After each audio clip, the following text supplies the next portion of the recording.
Get up and get out. Get out. Get out. I have a question for you. Say Christ is Lord. Say Christ is Lord. Say it. You say Christ is Lord. Get out. Get out. Christ is Lord.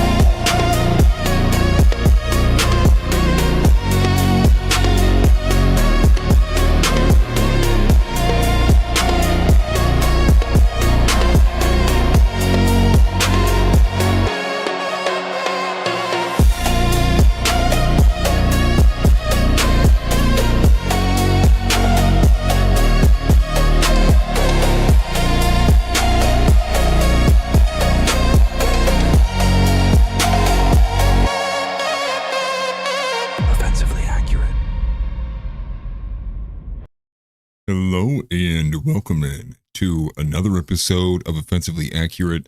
And yes, it is Casual Friday. And given the fact that it took me 14 hours to edit the video I posted earlier today, I'm not putting the suit on today. So I hope you guys are okay with that. We have a good bit to get into. A lot of it actually does pertain to a lot of what I did cover in that video. Because as the title states very clearly, the threat has arrived. Now, we have a lot of stuff to actually get into today. Hesitate to say Big Show. I'm not going to steal that from him, too. But we have a lot, and it's more of the same. A lot of what we're going to talk about is more of the same. And on multiple elements, you know, and this kind of harkens back, if everybody remembers, this kind of odd this odd kind of storyline that we had basically from Elon crashing out to Vivek going nuclear and then kind of hiding out of the Trump administration and kind of being sent away from Doge. What we had in the midst of that, or I think actually what precluded just before it or in the middle of it, was a massive amount of people being censored on X. They were censored over the H-1B discussion and a lot of the pushback they were getting from that. And what we got actually was a lot of these affiliate organizations lost their badge. Well, the same thing happened again as of, I believe, last night. The Uncensored AI has been donning a lot of people with affiliate badges. I'm not sure how big of a program they are, but they've been paying something along the lines of about like $5,000 a month for like the gold check mark, along with the extra payments they have to pay for the badges to be there. And it's kind of wild to think, I mean, if you think about it from a capitalistic standpoint, like, if a group or person is willing to pay, $5,000 for, just the basic kind of discoverability for free speech, and they're still going to deny the payment and take them off the platform because they don't like their speech, it's unfortunate, but it should be expected.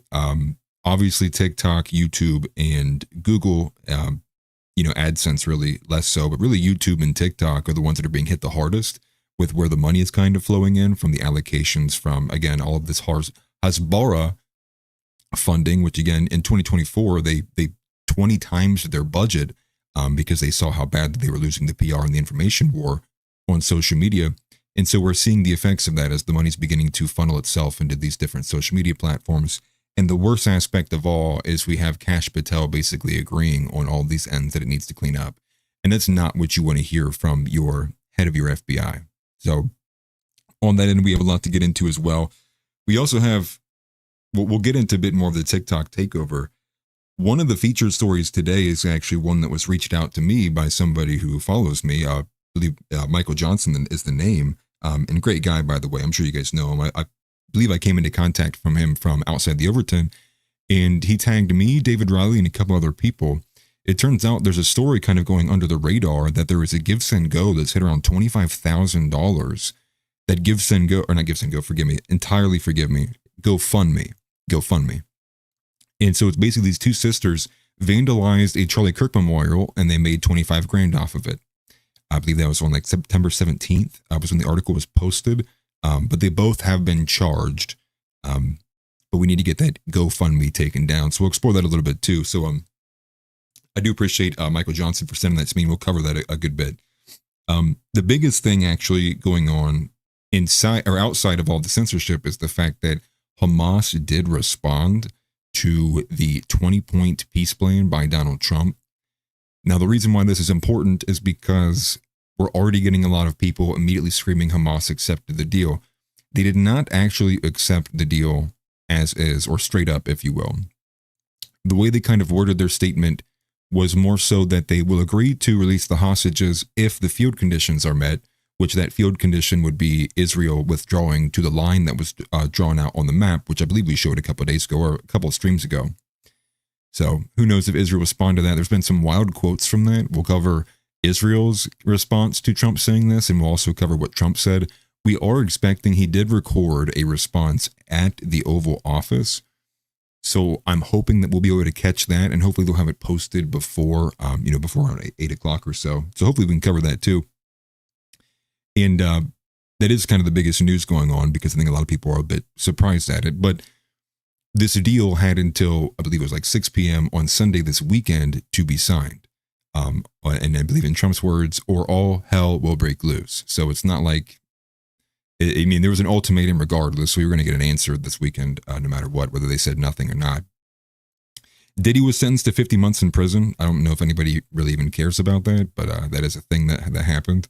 And Zero Trust Systems, it turns out, amidst all of this, the censorship, the mass media, what we end up getting from that is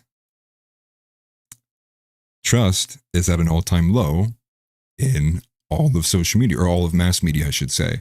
And to be quite honest with you, the number and the figure they provided is just too high, way too high. Now, the number that they give, and there's a couple of different ones depending on the demographic, but I think the average between them is 28%. And that's wild to me, to still think that even now, 1 out of every 3 people still has trust in the system at large, which is, I think that's too high. But maybe a lot of them are the older generations, so there is that.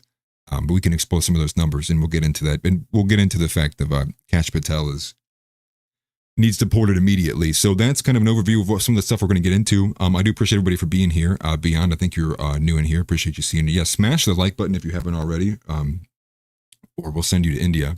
And nice everybody here. Jackson, NPC, Irish Prick. Appreciate it very much. So we'll start with this, actually. We'll start with the fact that uncensored gets censored. So this has been blowing up on X. Hopefully I'll grab the right one. And it did not. Hold on.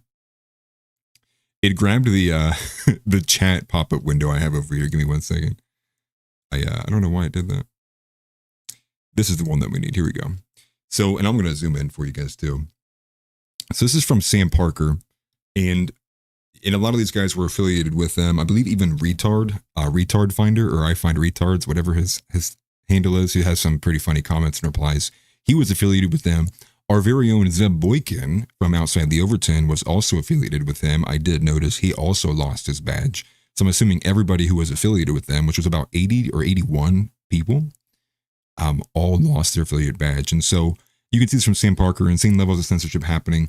Elon will not uphold his anything. He's way too flippant. I don't trust a single word that comes out of Elon Musk's mouth. I don't find him to be trustworthy at all. I find him to be rather extremely emotional and a little bit above his pay grade, if you will, especially when you dig into a little bit more about Elon Musk and who he really is. It kind of loses a bit of that sheen that kind of gives him his that mysticism, if you will, of the figure that he is. And what you can see from this tweet here, $5,000 a month. I mean, that is to me what kind of blows me away. And it wasn't just them too. I believe secondarily, and they weren't affiliated with Uncensored AI, was the Gentile News Network. They also go by GNN. They also lost their gold badge, but I think a gold badge by itself for a single account is just $1,000 a month, and it's still kind of unfortunate, if you will. Yes, this and this is actually what I was going to highlight here. So Jackson says we said Elon was a friend, but he's going to go after X.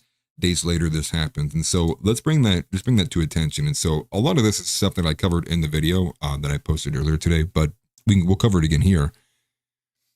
What you had in this social media influencer meeting that took place in New York this last Friday, as it was filled with Netanyahu's son Yair Netanyahu was there, You have Emily Austin, Deborah Leah, a few other individuals who have like huge social media followings that I've never heard of. They're probably leftists that exist in like the left wing echo chamber I've never heard of. And, and it's kind of wild though, but at the top of the list, there's a lot of these very, very, very prominent individuals. And as Jackson, that comment was referring to, was he asked all of the influencers in there during this kind of this meeting, and he asked the influencers, what's the most important thing? And they kind of, some of them say TikTok, some of them have like weird answers, and he's like, yes, TikTok.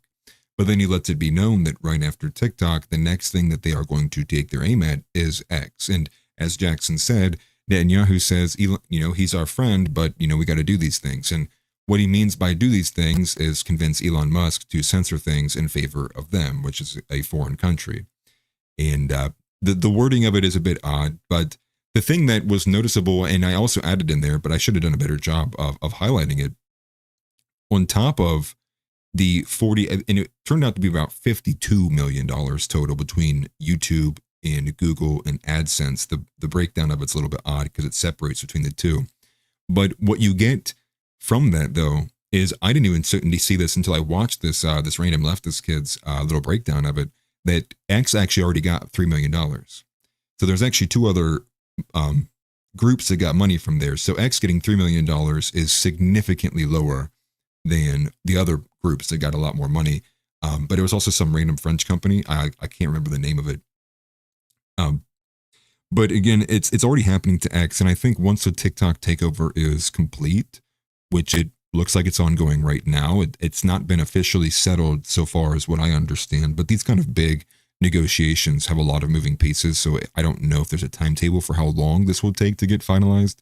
But it's clear they're already moving in that direction. So some of the things that they've already eliminated is you can't even post the juice emoji. That will get removed for hateful content. And that one is like, okay, whatever, we'll find a new emoji. They went even to the point of like banning the watermelon because it was similar to Palestine flag colors, because they banned the Palestinian flag. And so it doesn't matter. There's always a new way. We'll come up with a new slang. They'll get to the point where comments won't even be allowed. Comments will just be disappeared. We're going to have social media platforms where like all you'll be able to do is like, you can like and share. You will not be able to comment on it. And funny enough, I actually did notice that there's a lot more YouTube videos I've been clicking on that have that feature on, which I feel like would drive down the discoverability of it if it can't have comments, but maybe it's the inverse. Maybe YouTube prefers when people have no. Yeah, the kite one, that was the number one response that I had seen to that post in particular about the juice emoji being disappeared, which is funny. They'll find a new one. But the more notable thing that they had eliminated was one comment in particular said, it doesn't matter voting between Republicans and Democrats. They both act in the interest of AIPAC, or it was like something to that effect. But it was a very rather mild kind of even normie level take of what AIPAC and what it does with its influence here in this country. Something you would hear from like Matt Gaetz or Marjorie Taylor Greene, to put that in perspective. And that was taken down. It was highlighted as hateful content, or I don't know if it was hateful. It might have just said this comment goes against our terms of service or whatever. But it's clear and obvious it's already happening. It's already starting. Now, that is actually I think the TikTok thing is the major element, but the biggest element is TikTok. The smallest element is the YouTube and Google ads, because like they've already been doing it. So like I think that was just more so of like to keep them going, or maybe ratchet it up a little bit more since they kind of receded a bit. Is the pay per post, which was the opening chapter of that video, which I'm sure most of you guys are aware of. It was reported that from this, and it's hilarious because if you guys aren't familiar with Project Esther is basically a plan that was formulated by the conservative think tank, which is the Heritage Foundation. And it was formulated basically as a response to October 7th, but not in terms of how to battle, strategically, like a strategic, military response. It was a full-blown, plan, start to finish, of how to completely eliminate all Hamas influence, Hamas support networks, and they use extremely loose definitions. Now, the funny part with this, and I believe it was WikiLeaks who had pulled the FARA report that kind of confirmed all of this, was that already Israel has paid upfront from July until December of 2025 around $900,000 purely for influencers. And what's the reason for this? Well, the allocation and what's been revealed is that influencers are being paid anywhere from $6,100 to $7,300 per post.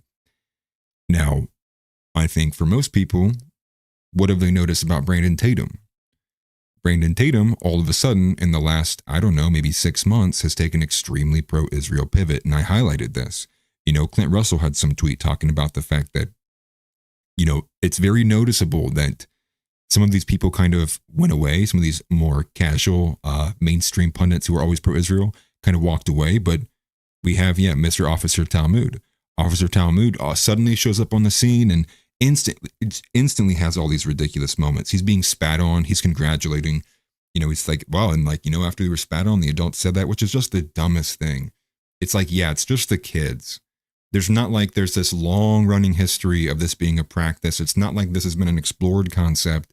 And it's the same basic kind of dumb stuff that you would expect. It's he makes black people look awful. And I mean that wholeheartedly. He makes black people look exactly like every stereotype imaginable. I mean, it's not even me trying to make a joke or make anything funny. I mean, he is getting lambasted. I mean, coming up with all these nicknames. I hesitate because I'm not sure what YouTube determines as hateful or not. But he's getting annihilated on X, and it's hilarious to watch. And it's clear because most people can tell this guy all of a sudden out of nowhere is quoting Netanyahu, and he's like unequivocally, I condemn. And he's like, it's the same exact language. It's what you would expect if you were reading a post from Eyal Yacobi, or you came across the Hebrew Times or something. It's like, what the hell is this? Now, I would go so far as to say I think that what Tatum is doing, and here's the thing, they've already threatened lawsuits. Emily Austin posted something this morning, and I'm gonna be honest, I'm in no way, shape, or form financially equipped to even begin to halfway deal with a lawsuit. So understand that I'm not saying anything because I'm fearful of that. I'm fearful of getting the weight of Israel and the Jewish network suing me. So I'm not going to make any accusations today because I don't think anything we have is hard confirmed, but I think we can all kind of use our best guesses. And so Tatum, I think, is the obvious one. He had this debate with Myron Gaines, which, speaking of, I wish I would have actually grabbed clips of. I think that would have been a great thing to cover some. Maybe I'll try to grab some if we get closer to the end, if I'm running out of time. But Officer Tatum is this shining example of that. And obviously, Xavier DeRusso, I think that's how you say his name, this raging homosexual black guy who, and I'll be honest, Dave Smith had the best take, which was like, who is this appealing to? It's like him, and I for the life of me, I have no idea who the girl is in that video. It's one of the three blondes who run around and say, we love Israel, we hate, you're just a Jew hater, whatever. And it's the most, it literally is, they admit a lot of the things that we call out, which is literally Xavier DeRusso says at one point, he's like, wow, are you mad because you can't network like Jews? What is that supposed to mean?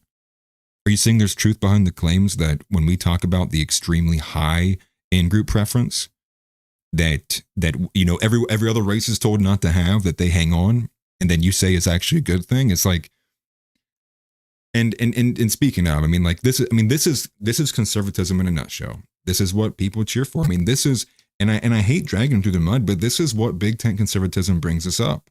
And who was the biggest pusher of Big Tent conservatism? Who was constantly willing to compromise their values? Well, next thing you know, the top leading conservative influencers are a bunch of blonde chicks who have no business being up there anywhere close to a microphone and probably can't even cook for worth of a damn, and black gay men.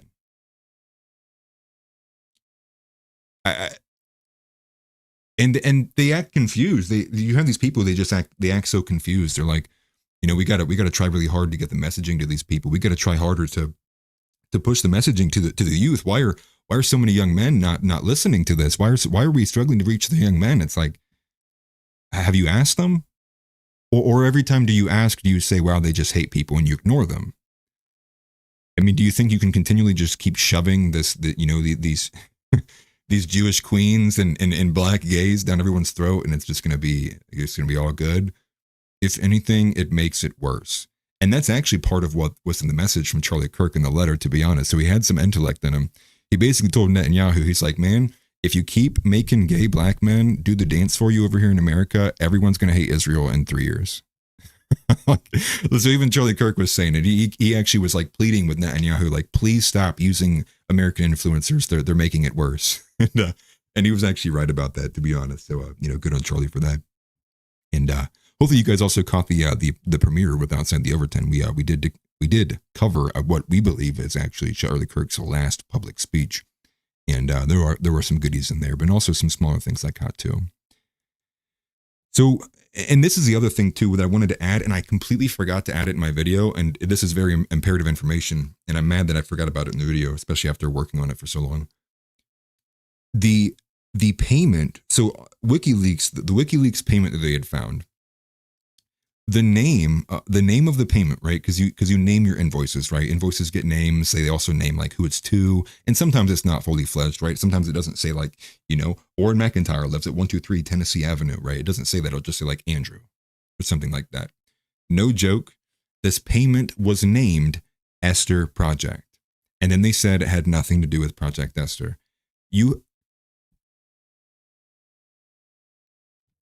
I mean, if you believe that,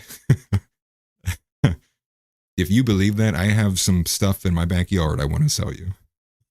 Because, come on, man. And this is the point. This is the point. Is that all of this is in line with everything we see in Project Esther. Now, back when I had covered this months ago, this is about 3 months ago now at this point, you have people, I believe it was Katie Baker, right? Investigative journalist, but from, I believe, the New York Times. She was on Democracy Now! And she's openly explaining how, at this point, and so this is months ago, that Trump is already enacting at least 50% of already what Project Esther. The one thing that hadn't been started yet was the social media aspect. That was the one that hadn't been done, but it was listed in the desired effects. It was like desired effect 10, I believe. And it's again along these lines of how loosely to define everything. I mean, they literally, I think it definitionally, the way they defined Hamas support network would make the Jewish Coalition for America a Hamas support group. Like, that is how loose these definitions are. And it's basically like anybody who's even liked the post from somebody. It's basically how loose that is. If you ever liked the post from somebody who's from the Middle East, it's like, wow, you're a Hamas supporter. It's like, that's getting a little absurd, but it's wrapped up in a lot of this language that basically makes it read as Patriot Act 2.0. And, the same way that Nick had described on, I believe, the Sean Kelly show. Oh, Hamas is a terrorist. Oh, you supported a group that supports terrorists. You're a terrorist. And this goes in line with some of the stuff we've seen in the background that's remained in the background because we do have a very robust First Amendment protection system. Is a lot of this stuff that pertains to stochastic terrorism. Stochastic terrorism? I don't even know if I said that right. Which is basically the sense that anything can be terrorism. And then it becomes very subjective at that point. And we already understand exactly how Patriot Act 1.0 went.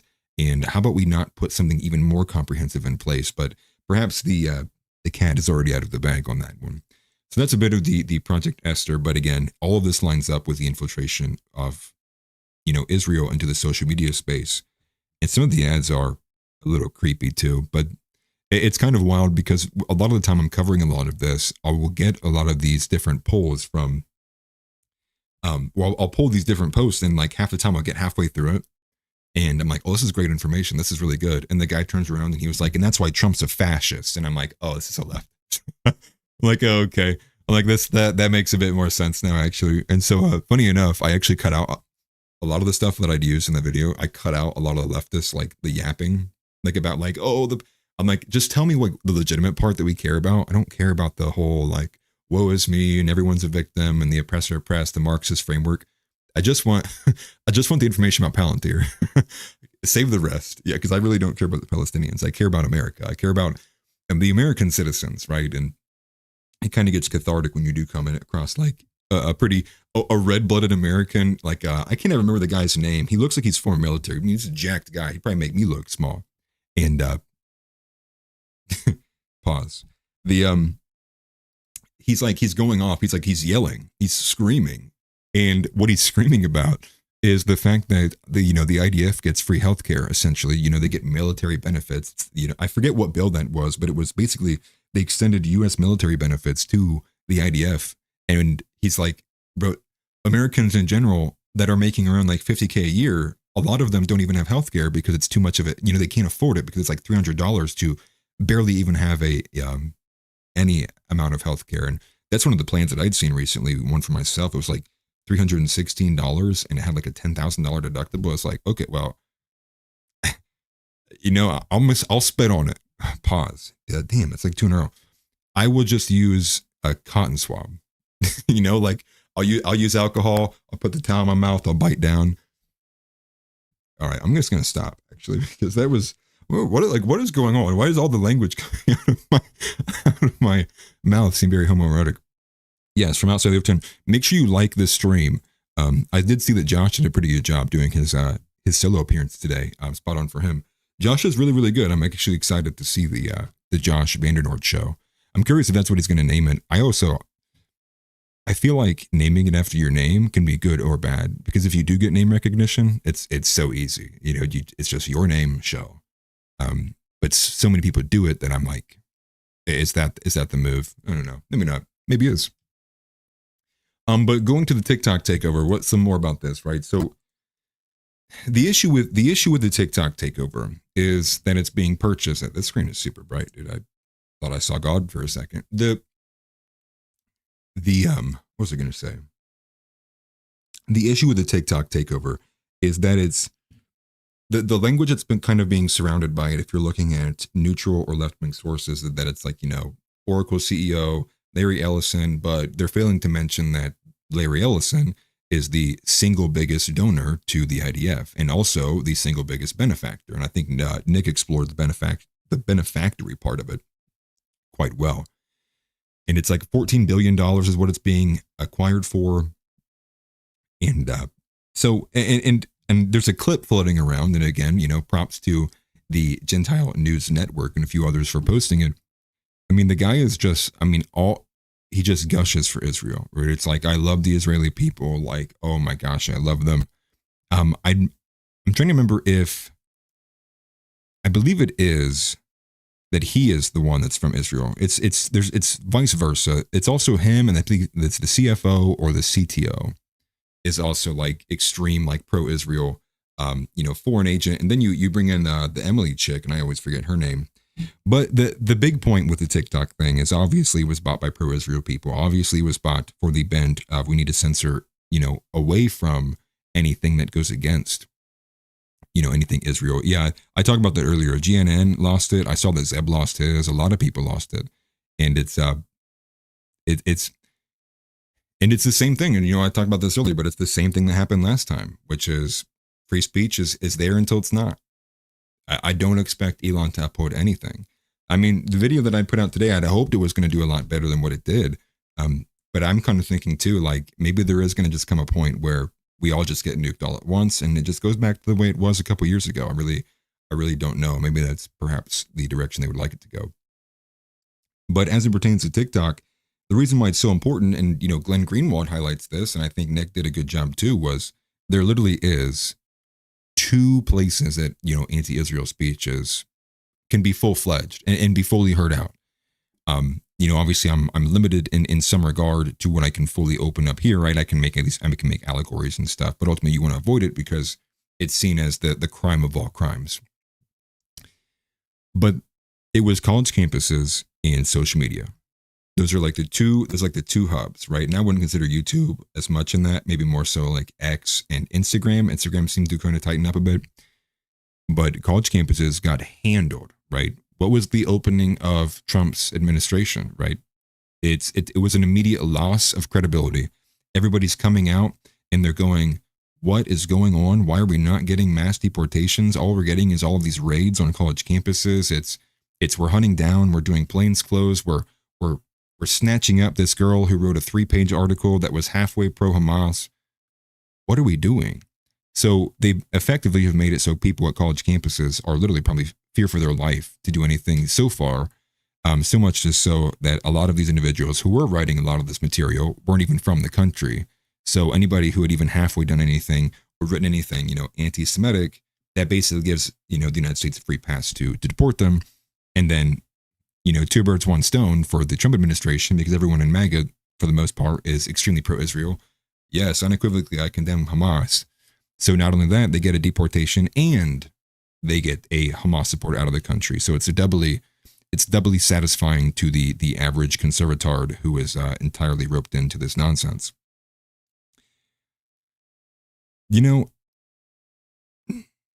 It's unfortunate, right? But I guess we saw it coming. They basically been telegraphing this. They've been telegraphing it, and I think it's clear that we were never going to get anyone in our corner. And part of that is, again, it goes to the finances too, right? Like, we don't have any like gigantic billionaire, right? It's not like, David Duke has $3 billion and can just like open up a brand new social media company or buy one to change it or steer its course. It's the same thing like Jared Taylor, can't. We even talked about Jared Taylor the other day. Like, there's like one venue in the whole world that will even have him.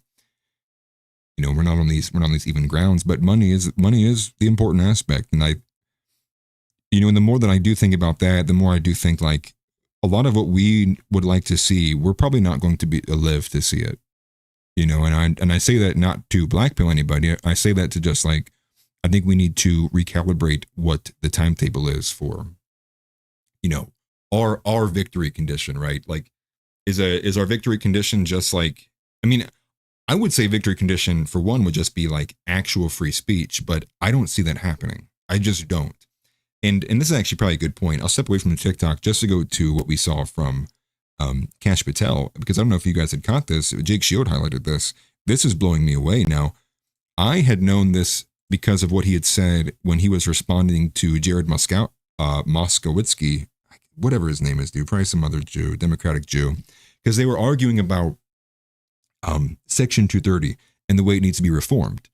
And that by itself is like a big no-no. And that came a couple of days after Pam Bondi had basically got annihilated for saying we need to ban hate speech. And Trump had basically said, Charlie Kirk would have changed his mind if he were here now, and it's just like, it's shameless, right? Shameless behavior from these people. But pushback was strong and they've not really talked about it much. But Kash Patel has been continuing down this line. And so he'll kind of give his answer of, he thinks social media is wildly out of control. So it's clear that, at least the head of the FBI is very open to getting rid of the First Amendment, at least on social media. So let's take a listen to this. The simple answer, in my opinion, is social media is wildly out of control and there's too much clickbait in this country. And one of the things I highlighted at Congress in my testimony last week was if we want to protect our youth, we got to get more involved in social media and online platforms, because that's where the folks, the assassins of this world, get radicalized. That's where they're the lone wolf actors in general. And so we have to get after that problem set. And I asked for Congress' help in doing so. But speaking of Charlie Kirk, who was a very dear friend of mine, and then I was tasked with leading the nationwide manhunt to find the perpetrators involved, of course we were going to use every resource we have to find every single person involved. And the investigation's still ongoing. But we, as one of the pillars of my leadership here at the FBI, is transparency. We've produced more documents to Congress than my last two predecessors combined by twofold. Just to put it in perspective. So when we take our investigations out to the streets, I have the same ethos. And this is how we got Charlie Kirk's alleged assassin, so fast. The Boston Marathon bomber, which happened in downtown Boston during the Boston Marathon, took 5 days, and there was a police officer who was killed in that manhunt. Luigi Mangione, who allegedly murdered an individual, the CEO of the healthcare company, in downtown Manhattan in broad daylight, took 5 days to find him. Our investigation is very much ongoing. But we've also, Armstrong, in an unusual thing, put out publicly more information as to what we found, because it is of such public importance. The flip side of that is the social media people get involved and they come run with their crazy conspiracy theories because it makes them money. It gives them clickbait. And I don't work for them and I don't respond to them. My duty is to the American people. If there was anyone else involved in Charlie Kirk's murder, you can look at our record. We'll find them and we'll get them. So that was just a big load of bullshit. That's crazy. Imagine crashing out on an interview because you're getting ratioed nonstop because you just are like literally the worst the worst.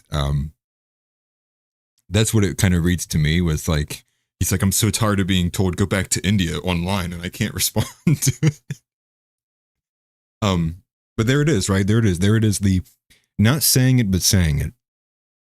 You know, because he knows it would be career suicide to openly come out and say what he wants to say, which is, you know, he wants the FBI to probably have more control over these different platforms, because of course they would. That would be in the government's interest to not have any kind of dissenting force to it.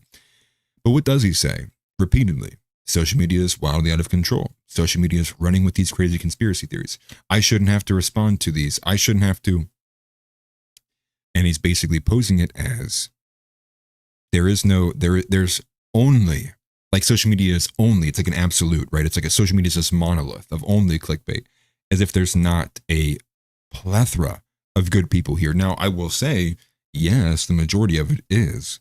But if you are a person with a beating heart and IQ beyond 90, you understand, like, who to listen to and who not to listen to, you know, where to go, where not to go. It just, you know? So, you know, maybe we'll expect that. Maybe we'll get Section 230. Maybe that we'll get some Section 230 reform, and that's exactly what it will be. And then we will all be gone. We'll be eliminated, though, right? One by one. And maybe that's the fear. I do fear a little bit about, what's his name? Zeb. Hopefully Zeb doesn't lose his premium as well. I saw that he still had retained his premium. But I saw a lot of other people lost theirs. But they might have also lost theirs because their premium was being paid for by the badge. Not that they had it before and then the badge was given to them. Could be a bit of both in there. You know, Cashito did do something base. He fired a trainee, allegedly. He fired a trainee for displaying a pride flag today or yesterday. A little too late, bud. You're going on the first bus back to India. And yes, I mean bus, dude. We're going to make him go through the ocean. We're going to make him, you're going to have to drive across the ocean. You better figure it out. You better figure out how to make an engine run on water. It's funny. And so, let's go to the featured story. That's kind of the gist of all of the social media takeover and what's happening, what we're seeing from it. You know, Brandon Tatum being probably the most egregious of the influencers. Obviously, there's a few other ones in there. I believe Aaron Wexler's kind of gotten a lot of heat because it looks like she did make one of these posts as well too. And you'll know it by the layout of it. And so to give you an idea, the condition to get this much money, they have to post like 25 to 30 times a month.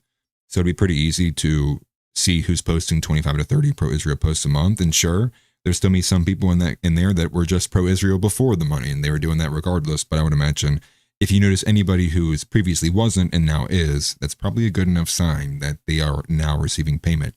It's also very telling that they're threatening lawsuits against people who make these accusations. I think even Owen Schroyer commented on that and was like, with like a laughing emoji. Yeah, try it.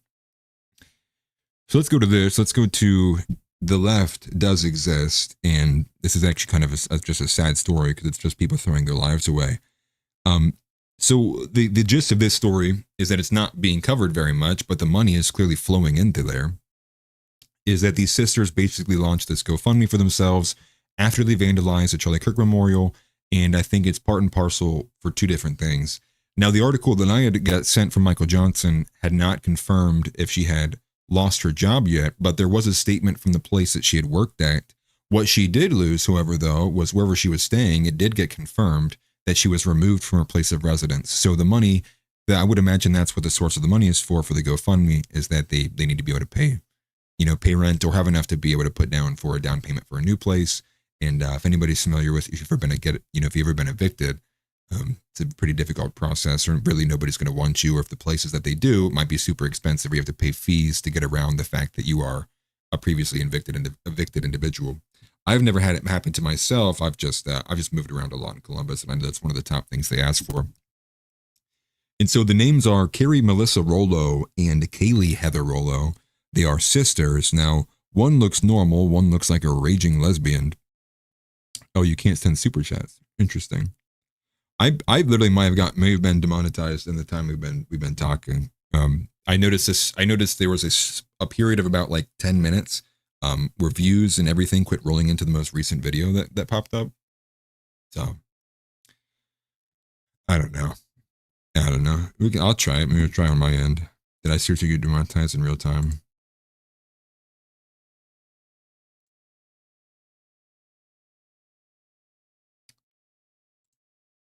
I don't know. Oh well. Yeah, you can't either. Let me see actually. Let me see if this happened to me in real time. Oh. It's on my email on my phone. Okay. Okay. Okay, it works. It works. Don't send me your dinner money. It works. Keep it to yourself for beer. You be casual. It wouldn't let me either, actually. So that is curious. I wouldn't even let it send it to myself, but maybe that's just a thing that I'm not allowed to do. I don't know. Appreciate the super chats. That was that's funny. That was like everybody got baited. No, that's funny. Thank you guys. I do appreciate it very much. House, you did not need to send $10. I appreciate it, guys. Thank you. Both House, Hook, and Tactical Dish Soap. Thank you very much. Okay, that's actually kind of funny. This is I'm getting a little embarrassed. I'm like a little humiliated actually. Thank you very much, brother. He said, "Did this work?" 1999. Thank you very much. I appreciate the super chats greatly, guys. Thank you. Yeah, you should do that every show, Donnie. No, it'll get old quick, and people are gonna call me a grifter. I don't want that. Thought that was very. It's funny because the sound is pretty loud. I would imagine. I might need to turn that sound down a little bit for you guys. Yeah, Tix, I'm taking lessons from the juice. Thank you very much from Michigan Griper. Thank you. Well, yeah, baited. Everyone got baited. Dude. This is funny. This is actually funny. It's actually one of the funniest things ever happened to me on stream. And thank you too, Donnie. I appreciate that greatly. So yes, okay. I'm still monetized. I was so worried, man. I was so worried if I was going to pull my email and it's like, hey, we've decided we've demonetized your channel. I'm like, oh, that's the first step before you get permabanned. That's funny. Yeah, do it once they had about 200 viewers. That's a good idea. That's a good idea. I am blushing. I mean, I'll promise you, listen, I don't even monetize the streams here. Like, I've never been somebody good at all about about receiving money or anything like that. It's just awkward for me. Like, that's how I was raised from my mom and my grandma. Like, I was raised watching my mom and grandma argue over $3. Like my grandma would go and hide it in my mom's shoe because like my mom would be like, I'm not taking that. You're gonna accept the fact I paid for your water this morning. Like that's how my family was. But I appreciate that. Yes, you guys did. You did buy my dinner tonight. I don't know why I got so red. It's probably a little too hot in here, to be honest. But okay, that threw me off. Okay, back to the story. The story is, and thank you very much. I appreciate it, guys. The story is that we have a pair of sisters desecrating a Charlie Kirk memorial, and it wasn't even like a statue or anything. So I kind of had in mind when I was thinking of this memorial, because I hadn't seen it, the memorial in my head is I'm like, maybe a statue, or it's a, you didn't read anything, Donnie. I'm thinking it's like a statue, or maybe it's like some kind of, it's something, right? I'm kind of thinking it's this, it's maybe like some mock thing, maybe not like a full-blown statue, but maybe it's like, paper mache or something. People can do crazy things. I'm not an artist. And no, it was literally just like candles and like a very, very like heartfelt like letters and cards and candles. It wasn't anything like crazy. It was like one kind of paper sign. Matter of fact, let's go ahead and watch the video because I found the video actually on Facebook. I didn't think it had a video, but apparently it does. And so this was found on Facebook. So both are being charged with criminal mischief. One of the sisters is getting an additional charge. She's getting obstruction of governmental operations. I literally have no idea what that means. They're probably something like obstruction of justice. So let's go here. Let's see here. Okay, so this is the video. So what you're going to see is the one flipping off the camera is like the super lesbo version of him. And then the one that's on the right, I'm assuming is the sister. It seems to be the sister. They're both together. They're both charged for the same thing. And you can see that, right? It's just candles. Like, it's just a bunch of candles. It's like a vigil, probably like what was left over from a vigil, I would imagine. and some letters and probably some signs that people were holding at the. I would imagine that's exactly what happened. There was a vigil from the previous night that was held there, and when they ended it, they decided they were going to leave it all here. They would like set this up at the steps. And what does your average leftist do when they see that? So let's take a listen. Let's take a watch. I don't want it to blow your eardrums out either, so turn it like right here. Ooh, ooh, ooh, that was aggressive. Charlie Kirk. He lived as he died, promoting violence. Record all you want. So she says he lived as he died, promoting violence. No, look at this shit. Check it out. Look at this shit. Fuck reactive bullshit.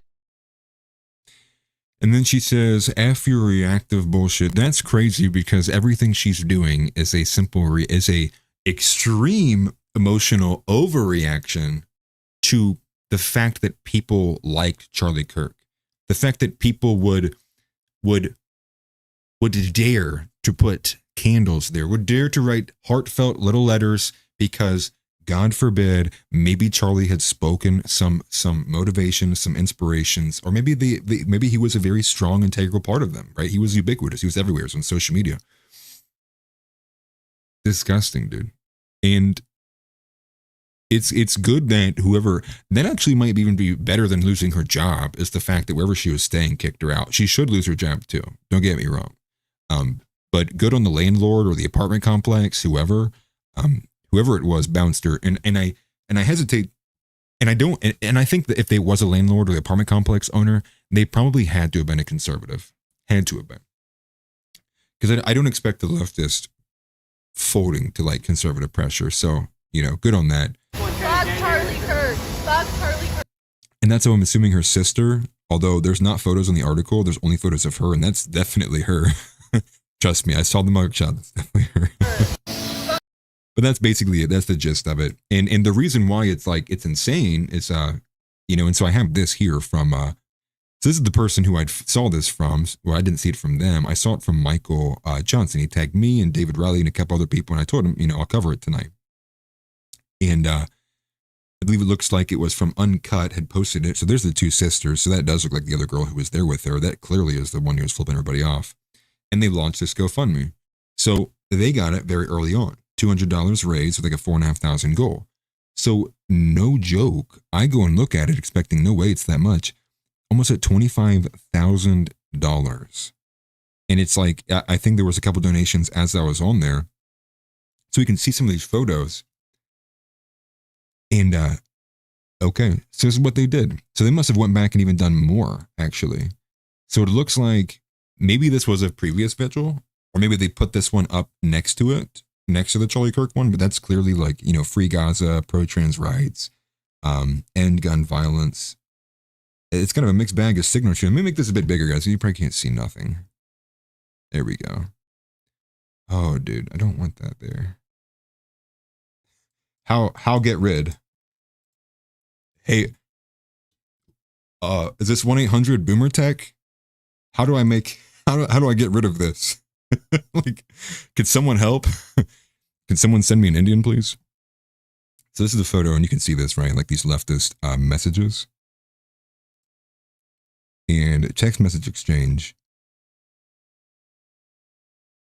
Okay, so it looks like that people went on Facebook and found her out too. She gives their version of the events. I don't care what their version of the events are. But that's it. So it's at $25,000. We're just under $25,000. Some of the comments actually got me. We can find them here.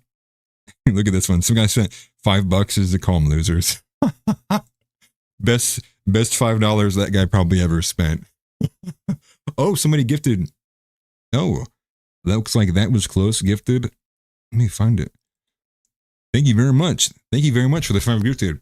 Looks like Tactical Dish Soap got one, Hook got one, Eek got one, George got one, and Smelly Balls got one. What a great name. I haven't even seen that before. Yes, W. W's in the chat for that, guys. That was awesome. Thank you. That was close, 667. I'm probably going to start copying outside the Overton for members content, to be honest. That's one thing I've put off, and I don't need to be putting it off anymore. I have a decent amount of people who are members, and I really need to think about what to orient for that. But I do appreciate very much. I'm just going to copy outside the Overton for the time being. But some of these are like, actually telling them like straight up, like, I'm hoping this is a turning point for you young ladies and that it was wrong what you did concerning your response to Charlie Kirk's death. Here's the thing is like, they're being arrested and they did it. We're caught on video from it. They posted screenshots of people on Facebook condemning them for it. And they still have the audacity to post themselves. Like, there's no convincing them. Right. And I think that's probably the big point here is the debate is over. And I'm glad that Zeb Boykin had kind of went directly at, what's his name? Steven Crowder. Because, Steven Crowder did this stunt, and I didn't watch much of it. Maybe he had some good conversations. I did see that the guy prayed with him, and I thought that was cool. What he doesn't understand is that was the point. Like the point from, if we're going down the line that this was a leftist, okay, so let's have that caveat in there.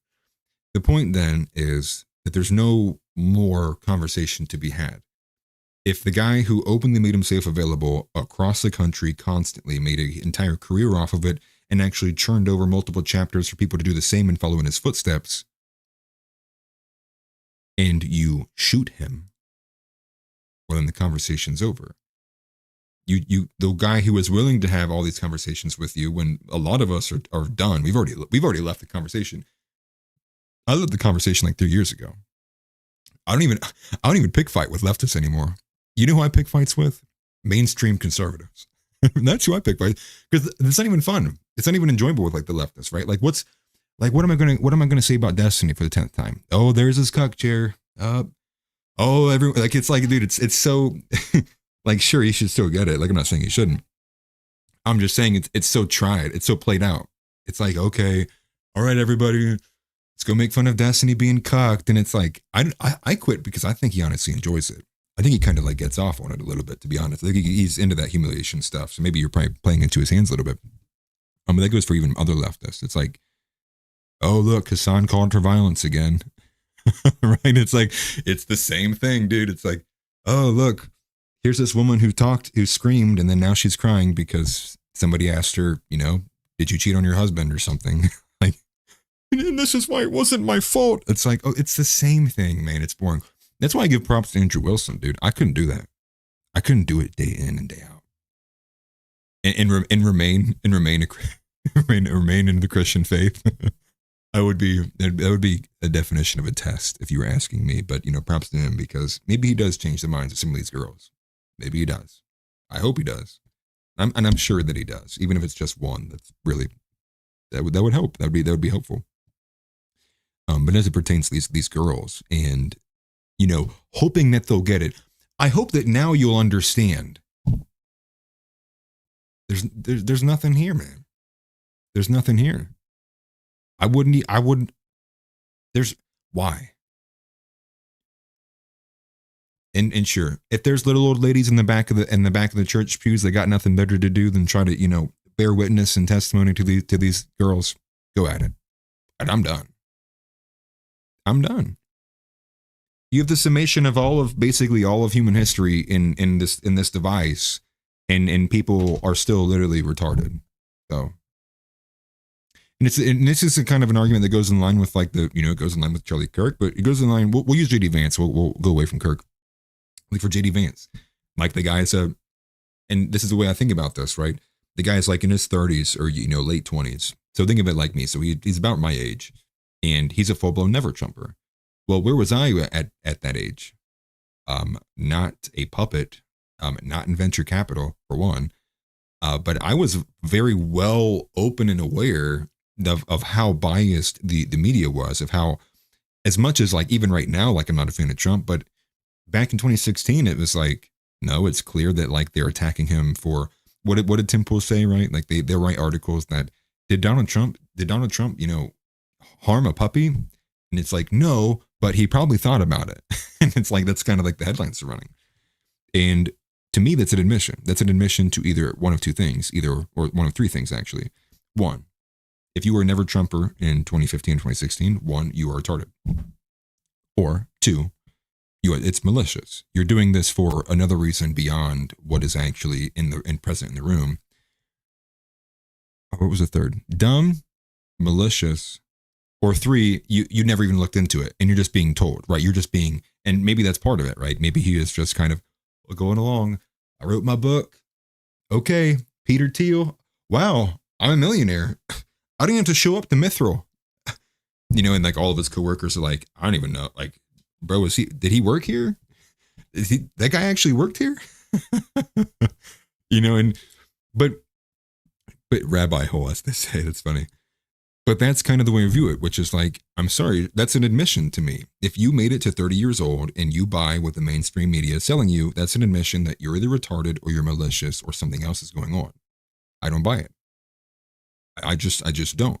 Now, I would throw out there's probably a slim chance that there are people who are just so outside of the political spectrum that I could entertain the possibility that, okay, maybe they just were so unaware that they were just reading stuff and trying to make sense of what was going on. So that I will say is also a possibility. But for the most part, and especially people who have been in politics for a long time, it's just an admission. It's an admission that you are a tool. You are an asset for something, or you're just dumb. And neither one is like, do you want? So there's that. And but as it pertains to these sisters, I do hope that they both go to jail.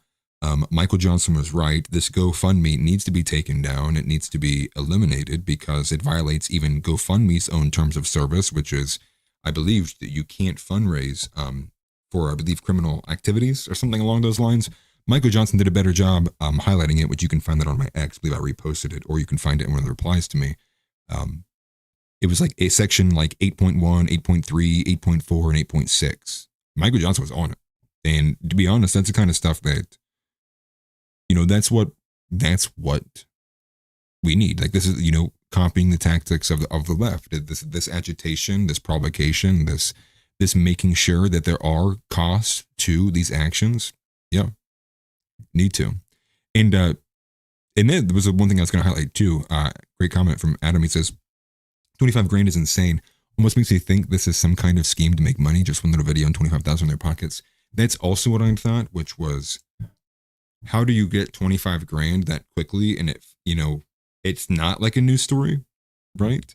I would imagine I would have seen it on X somewhere before, having to actually be tagged to see it. And I didn't. So that is kind of curious. Maybe it is. Maybe there is a bit of laundering going on. And maybe this isn't even actually attached to those women. Maybe it's like being hosted by somebody close to them and they're just ripping them off.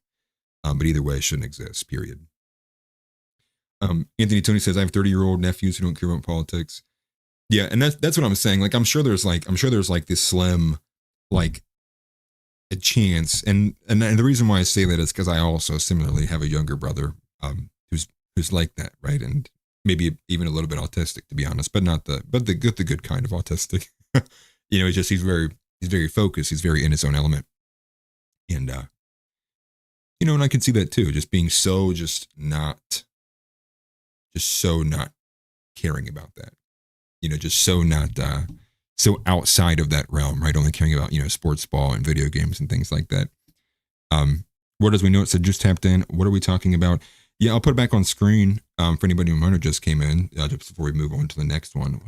Where's that at? This was sent to me by one of our own from outside the Overton, Michael Johnson. It is a GoFundMe for 2 sisters who destroyed and vandalized a Charlie Kirk memorial. And we were just making the point that those women need to go to jail for what they did, and also this GoFundMe needs taken down. And I wanted to make sure I could highlight it too, because the 25 grand is insane, especially if people know what's going on. But it would be funnier if this was all like small donations from all the people, because it says 935 people donated. So if everybody donated $5, right? No, okay. That's a bit more than that. Okay. It'd be a bit more than that. They clearly upped the goal too. The original goal was 4,500. Now it's 28,000. Like, they're going to just take as much as they possibly can from this. Disgusting people, to be honest with you. And I saw it from Void Winnower because Michael Johnson tagged me in that. But that was a smaller story. Wanted to make sure we did cover. Let me get off there so I don't get stream sniped or something. And then we have, again, more of the same. So that's one of the next things that we're going to cover, which is similarly to Irina Zarudsky. Well, maybe not so similar. Is we got this from Unlimited Else. And so if you guys haven't seen this video already, we're going to get to it. But essentially, we have a homicidal maniac who just happens to be black is being given a very light sentence, despite the fact that he stabbed a 6-year-old boy to death after breaking into a home, and then also assaulting the father and going after the daughter. I believe he was, he's only been in prison for like half of his sentence. He served 10 years and now he's being released. People have been going in about the parole board and, you know, and of course everyone's like extremely, you know, left leaning. The governor in the state, I believe in Texas or Kentucky, or no, it's the parole board. Somebody on the parole board's like super leftist, you know, wearing face masks, and it just goes up the line. And so I was following it a little bit with like 9mm SMG, but the point just is like all of the people like surrounding this story in particular, from like the parole officer to the parole board members to the parole judge to it's like every single one of them is like this batshit insane leftist who believe like blacks should be like they probably do like rituals where they pray, they get on their feet and they kiss the feet of black people. But you know, not to bury too much of the story, we'll just let the guy speak for himself. I mean, this is the father actually talking. It's about a minute clip here of the dad going in on it. Just turn it down a little bit, make sure to blow anybody's ears out. He stood up with me on top of him, just stood up and threw me 10, 15 feet across the room and went after her. Dean Tipton says December 7th, 2015 is a night that changed his life. He says his children woke him up. He then found a man attacking his children. And when I got to the top of the stairs, he attacked me. He come at me with the knife. The night took a tragic turn with the loss of a life, his 6-year-old son, Logan. Dean says immediately after Logan's death, he lost his will to live. I laid in bed. I gave up. I gave up on life. I gave up on my family. I gave up on everybody. I just wanted to die. In the years since, the family has done their best to cope, but mentions they are mentally and emotionally scarred. And they are hurt that Ronald Exantis will no longer be behind bars. Everybody deserves a fighting chance to have justice for them, and it's not.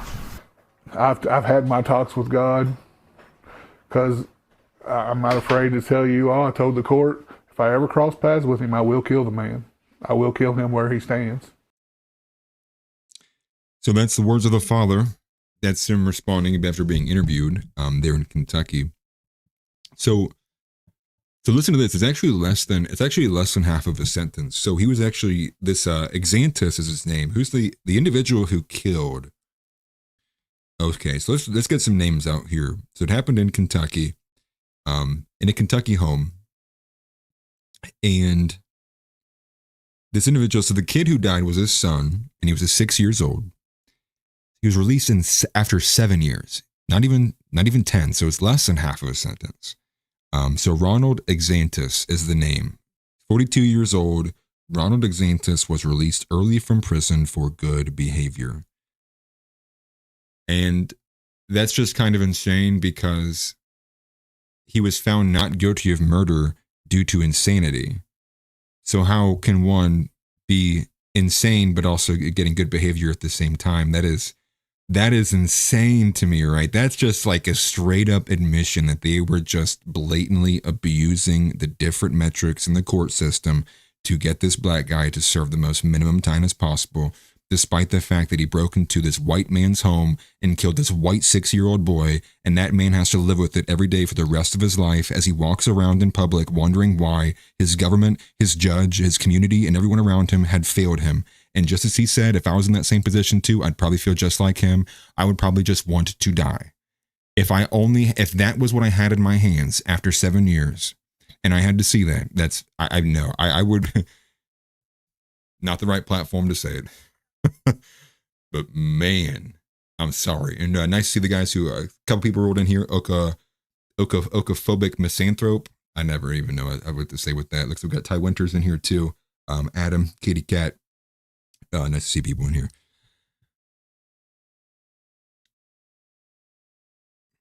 Yeah, Suckett says, even in Kentucky, they have libtard judges. Yeah, and I believe the one in Kentucky in particular is actually aggressively liberal. Let me find this actually. So I'm going to pull this up, this tweet from 9mm SMG. I can't remember who he was quoting. It's not his tweet that we need to look at. because this tweet actually highlights the individual we would be looking at. He says, I don't think we can fix this anymore. Yeah, he says, so here's what he says. Put it back on screen. From 90mm SMG says, this is the grossest miscarriage of justice I've ever seen, and I don't know how we can even fix it. And so this is from the Mega Hulk, which is, he's a notorious like anti-Nick guy, but he writes, the Kentucky Parole Board consists of 9 members who are appointed by Governor Andy Beshear. So that's Andy Beshear, I'm assuming. And you can just tell, right? I mean, he's got the look. He's got the mask. And what has he got? What else does he have, guys? He's got the look. What do I mean by the look? What's the look? He looks like he gets sodomized and enjoys it. That's the look. And then this woman right here is Ladrita N. Jones, who is the chair of the Kentucky Parole Board. And so he just basically posts, call them, get a hold of them. But that's the thing is I bet even if we called, they would ignore it or put it down, and you can see it, right? It's and just like what we just said, that the fact that he could not be charged murder because he failed the standard of mental sanity, but is also being let out for good behavior. It just is like, so he's not insane?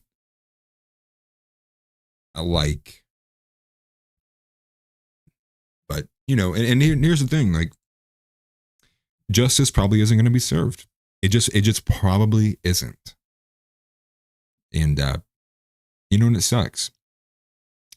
It sucks because it's just an awful feeling, right? It's this choking out feeling of like, it's so obvious. It's in everyone's faces. You can see it. You can taste it. It's right there. It's clear. It's like 2 tiers of justice. And I'll be honest, when I see this stuff, it pisses me off a lot. And it pisses me off a lot because maybe people don't know this. I lived in the city, a deep metro area, for a little over a decade. I'm telling you, that made me more racist than anything I will ever see online ever. Not every single time video, not every well video, none of that, because I didn't need to see the videos. I'm telling you this, it was like on this kind of casual uptick, and then I was down on my luck and I had to Uber for a little bit. I was screaming white power 3 days after doing Uber. That is how bad it is. That is, and there's certain areas of the city I wouldn't go to. People don't get it. And here's the thing that pisses me off, because of somebody who's been on the road for such a long time, and I had multiple jobs where I had long commutes and I'd be on the road often. My wife will attest to this. I have been utterly, well, I don't want to say that. I've been violated multiple times for very small violations of tickets and registration and such. And part of that reason is because what these cops do is they go and they sit in the nice areas. They'll go and they'll sit halfway outside on the highway.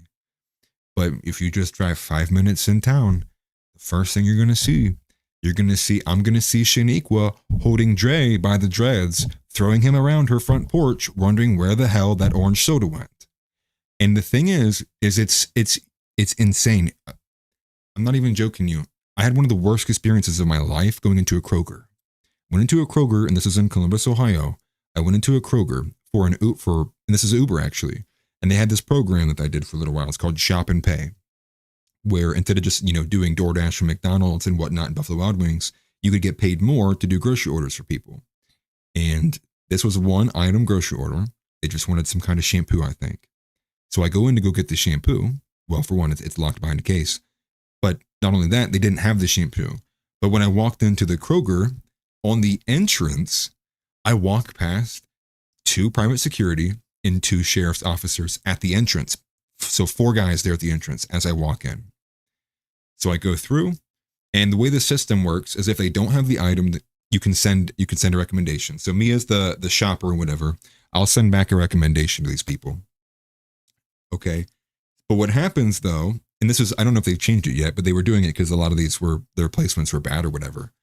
If the customer turns down the item that you send as a recommendation, it actually forces you to just cancel that item. And since it was the only item, it canceled the whole order for me. So now here I am. I just walked into the most locked down militarized Kroger of all time, and I've been in there for 20 minutes, and now I have to leave with nothing in my hands. How do you think that went? Where's your receipt? Don't have one. What do you mean you don't have one? It was awful. And my saving grace was there was one white cop at the entrance that I had to holler beyond the two guys in front of me because they weren't understanding what I was saying. And luckily he walked over. I showed him my phone. They let me leave. I lost an hour of my life talking. Like, that is how bad it is.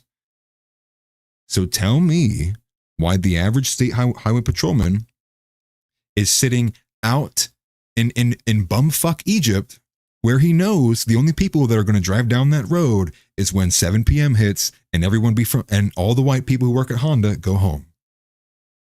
Get your ass in the city, put on that bulletproof vest, and do what this mother effing city pays you to do. Stop being afraid. Don't put on the badge if you are too terrified to do what the job requires.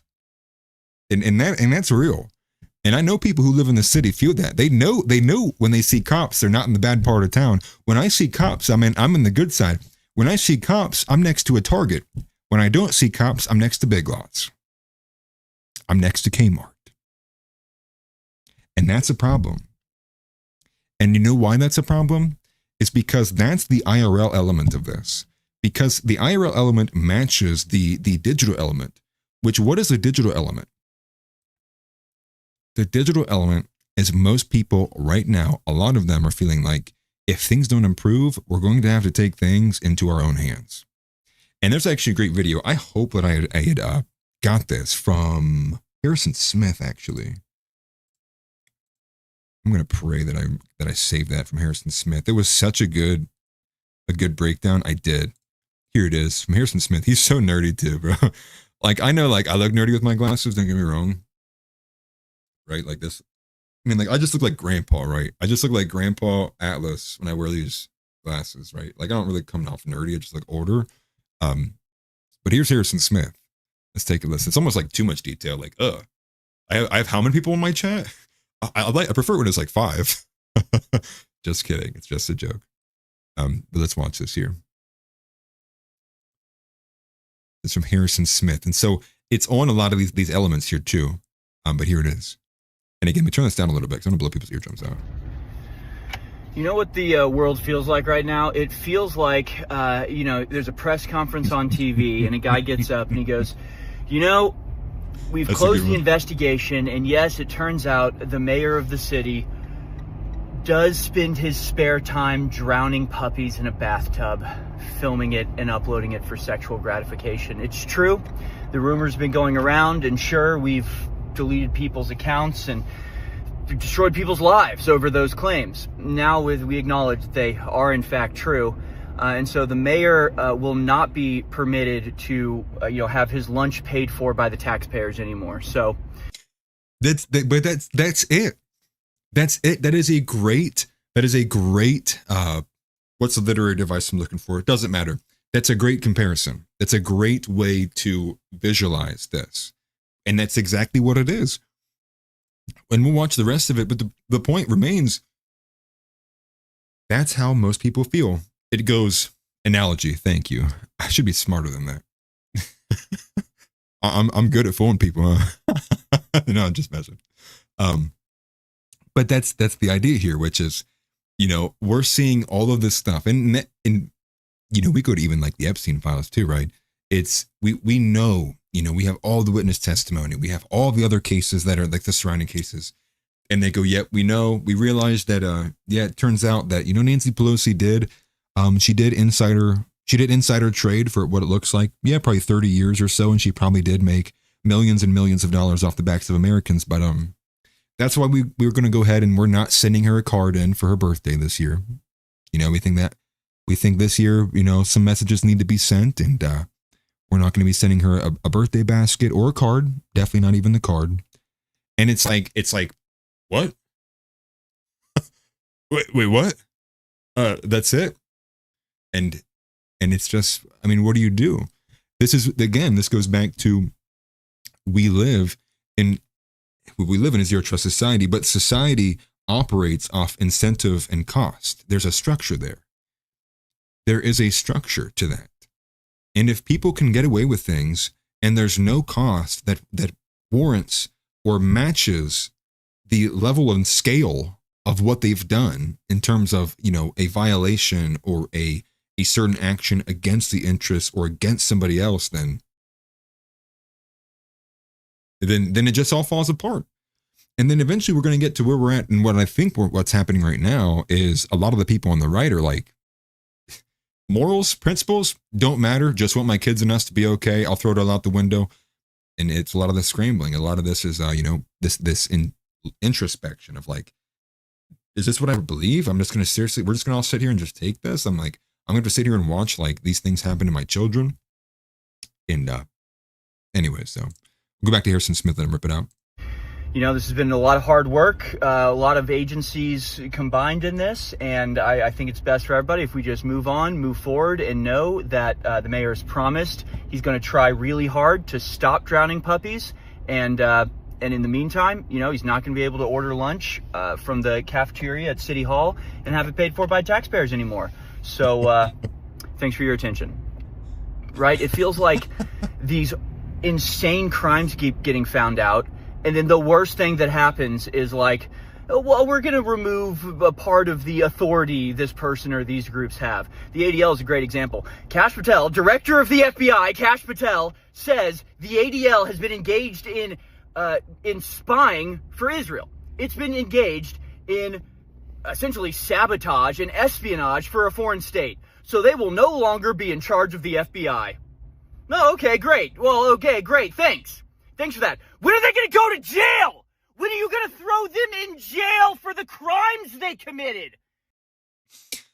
And I think the reason why that this probably like really hits hard for a lot of people is, and I'm just going to come out and say it, I'm going to be honest with you, the majority of everybody here has faced more consequences for basic minor violations, for traffic tickets, or if anybody's even been here but spent a night in jail for whatever reason, you have, for the most part, served more time than anybody who needs to be serving time for Epstein, or anybody who needs to be serving time for the ADL and the SPLC and their co-opting and involvement with the FBI, their spying. Nope. What you will get actually is you're going to get probably Josh Hawley yelling at them from a podium somewhere. Great. Wow, that's awesome. Glad we can get Nick Sortor and DC Drano and Libs of TikTok. They'll share it everywhere on all 5 platforms, get millions of views. Wow, look at what Josh Hawley said to this person that's not going to jail. It's slop. And that's what a lot of all of this is. It's a lot of slop. And there's a lot of it.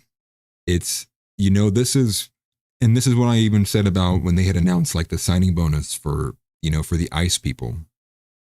The ICE people. for the ICE agents, because they needed more ICE agents. And this is what I said then. It's peripheral. They're floating all of this stuff out there to make it feel like a lot is happening, when in fact, really nothing is going on. And you got to think about it. I am glad that we've seen a little bit of an uptick in some of these deportation efforts and measures, but I'll say this time and time again. How is it that Afghanistan, with the army and budget that it has, was able to deport over 1 million Afghans in a couple of months using buses? But when we pass the big beautiful bill that allocates a budget to the border and Border Patrol, and I think it's like HHS, or DHS, I should say. What would be, if it was extrapolated by itself, would be the 3rd largest budget and compared to all militaries around the world, and still nothing. And what did we get? We get Alligator Alcatraz. How many people have been deported from Alligator Alcatraz? Like 1,000? And even if that, it's stop, start. It's a lot to make you feel like a lot's going on. Nothing's really happening though. And that's part of the battle on social media, which is the proliferation. It's the narrative, right? It's the narrative. It's what they can flood everything online with. And you got to take into account too, that a lot of people don't spend as much time as like you and I do online. A lot of people have a lot more responsibilities. So of course they're not going to be spending as much time paying attention to this stuff. And what better thing to do than to completely control it? if it's even the one thing even that they use, but they don't like getting pushed back from. They just like to be able to use it, listen to my messages, just say nothing back. It's basically what Kash Patel is saying. When I post this, I don't want to hear you say anything. That's basically what Kash Patel is saying. Kash Patel is saying, I'm tired of being rightfully criticized for swearing in on some demonic text from the mountains of Himalaya instead of the goddamn Bible and American Christian nation. It's angering, and I know I don't mean to yell in the camera, but he pisses me off to a degree that I gotta I have to hide the power levels of it, to be honest with you. But Kash Patel is a disgusting human being. His wife's an Israeli honeypot, and if she's not, she clearly is extremely biased in that way. And it's more aggressive too when you peel it back a little bit and you go, oh, this guy's related to Epstein. Oh, he lived next to Epstein. Oh, this guy's also, and it's just okay. But for the main story though, with the miscarriage of justice there, I do feel for that father, and ultimately the best thing is we do need to pray for them, pray for him to be strong, pray for him to not do something that would basically, what's the word? I guess risk his salvation or do something that would ultimately change him in terms of his character and what his soul and what his makeup is. You can tell he's shaken by it, and those things can those are villain origin stories. That is a villain origin story. A villain origin like that. How many movies do we have about this? And what's the one that's really good? That's like Jamie Foxx in there, and he basically is. He watches as the system basically betrays him, all for money, and the lawyers win, but he doesn't. Could you imagine watching something like that happen to your children? And then the judge goes, best we can do is 7 years. You lost your son forever. You lost your 6-year-old son after someone broke into your home and basically ripped your family life from you forever. And the best we can do is 7 years. And you know what? We'll do you one better. We're gonna release him early. We're gonna give him a pat on the back. Disgusting, man. Disgusting. I mean, it's getting to the point. I mean, no, it's not getting to the point. It has been at the point for some time, and I think it's just a matter of people are just waking up to it now. This is how the founding fathers felt. They looked around. They looked at the people in their libraries. They looked at the people in the judges. They looked at the people in their courts. They looked at the people. They looked at the people in the public square. They looked at the people who were wielding the scepter with the decree. They looked and they said, "These aren't my people. They don't represent me.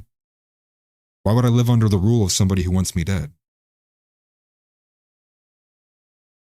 That's where we are.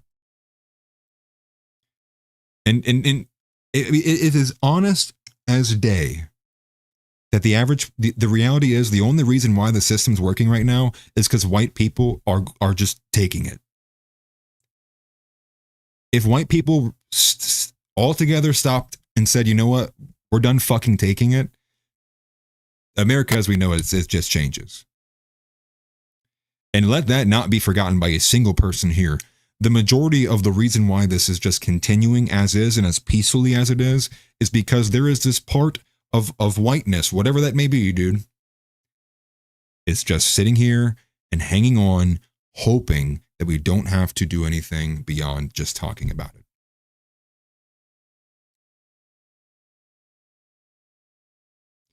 And I saw some sad clips from Brandon Tatum even because I was watching a bunch of his clips covering stuff for the video I'd made. And I had seen this one where he's arguing with this young black kid. And the black kid's basically arguing that like white people need to teach black people how to make money. It was like the stupidest thing. And then Brandon Tatum brings up like, so you want white people to teach you how to do that? And he's like, well, yeah, they got a 200-year head start. I hate to tell you, buddy, we got a lot longer than a 200-year head start. Let's look at when the wheel was discovered by each civilization. Let's do some quick maths on that one. We'll see if it's greater or less than 200 years. It's hilarious. That's the way some of these people think. And you're lying to yourself if you don't think there's a racialized component to this. It's been if not the single biggest driver of a lot of this that's been attached.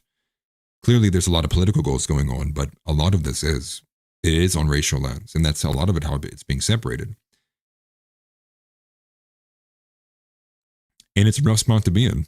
It's a rough spot to be in because the reality is, and they might even be malicious with it, is because you have the conservatives pushing for an ideal that they shouldn't be, which is complete multi-racialism, multiculturalism, which is, it doesn't work. It will never work. And it just pushes for people to be more atomized, more, introspective of themselves. They don't want to be free.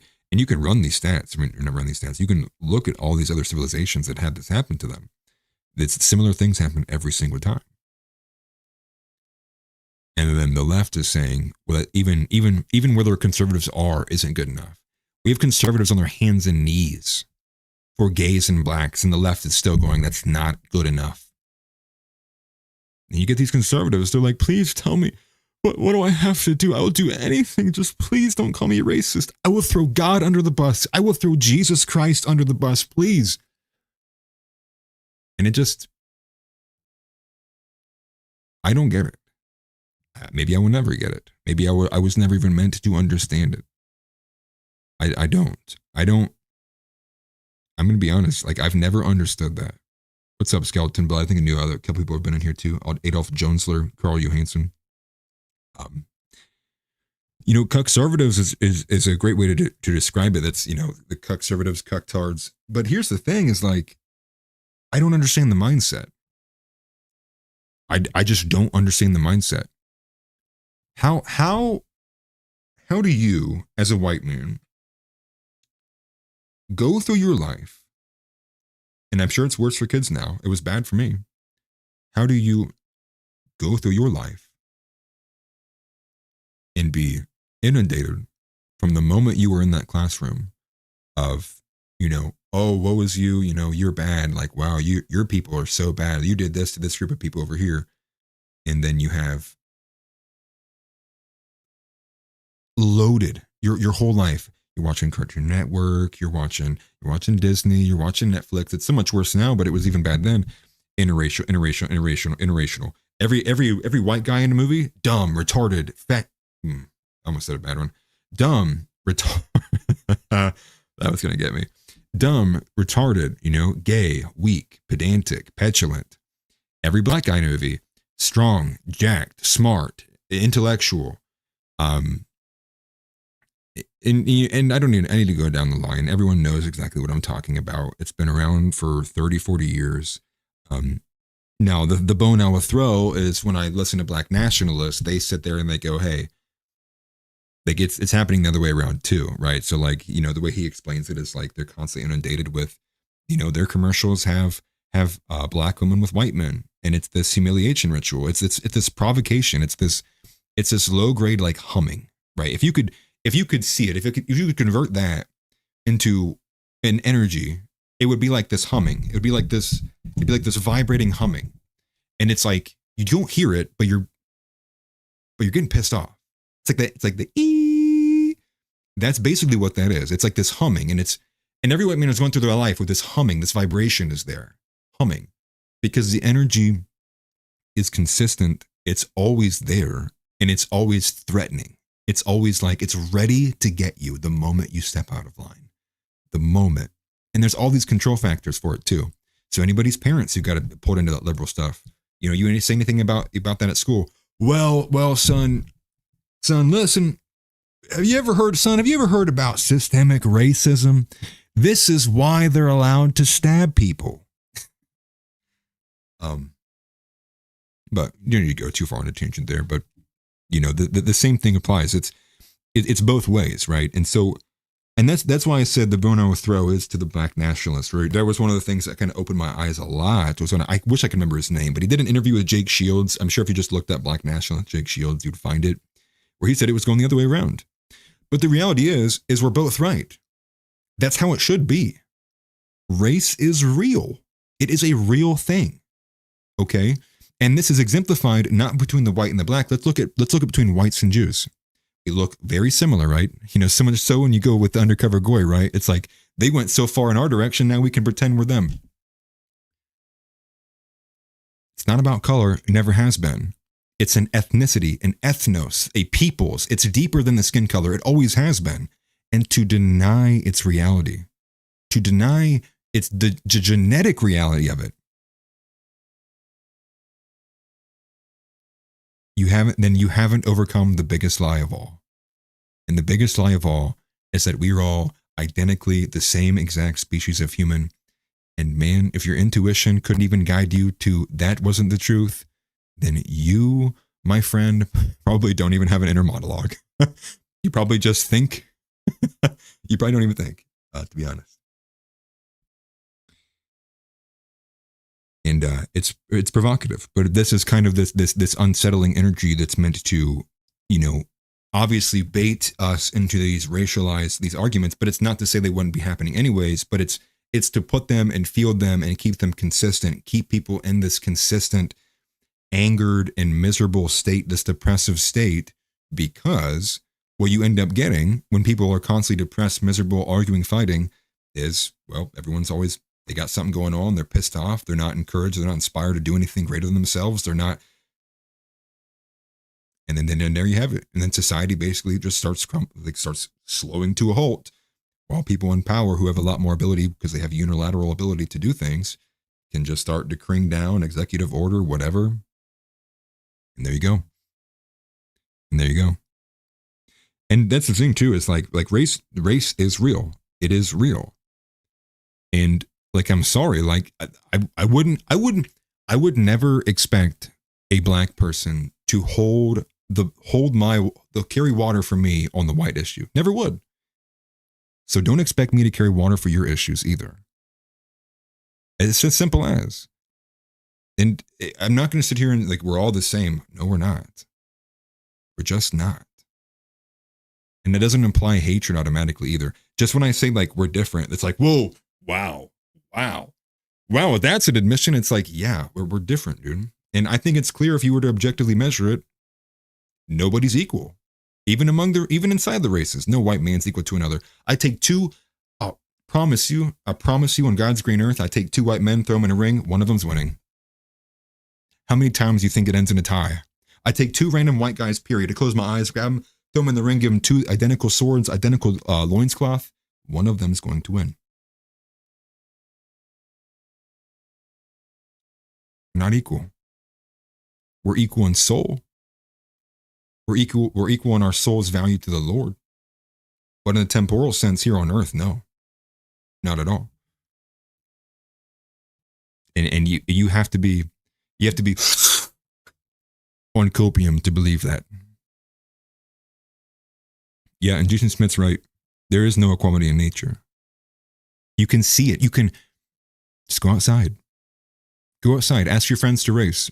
Are you all gonna finish the race identically at the same time? No. And you knew that before I asked you the question. So where does this idea of equality come from? Well, equality in terms of the soul, right? In terms of the soul. And these are some things that even Paul actually talks about. I believe it's when he was talking to the soldier shortly before they both get executed. And that is one of the greatest stories of the Bible too, right? The soldier who was like meant to be guarding Paul, but listening in and having conversations with him decides in that moment, he goes, no, Christ is Lord, gets on his knees with Paul and also is executed. That's also when I enjoy that story quite a lot from the Bible. But more honestly, what does everyone even think the story of the Tower of Babel is? Can anyone tell me what was the Tower of Babel? God destroying the Tower of Babel was God's answer to multiculturalism. Simple as. Okay, case closed. Moving on. Like it's insane. It really is. It's insane.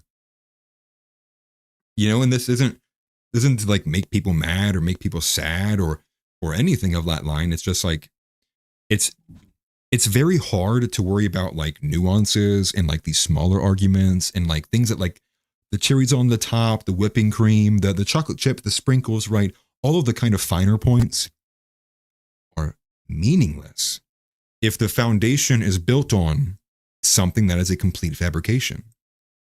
And that's why I mean, and I say this all the time. People probably feel this too in the audience. The average person that you go and talk to, right? That you go and speak to, that you go and any of it, they're basically on the verge of a psychotic break. And to be quite fair, like I probably am some days too.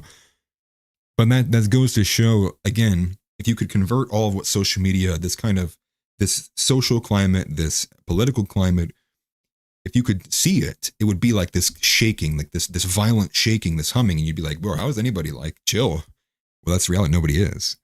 Everyone's anxious. We're having all these problems. SSRIs, our food's industrial poison, and it's getting to be quite the cocktail. And so I think we're going to lose the, you know, when you're going to appeal to human reaction, it's like, well, everybody's insane. There's no point in appealing to human reaction at all.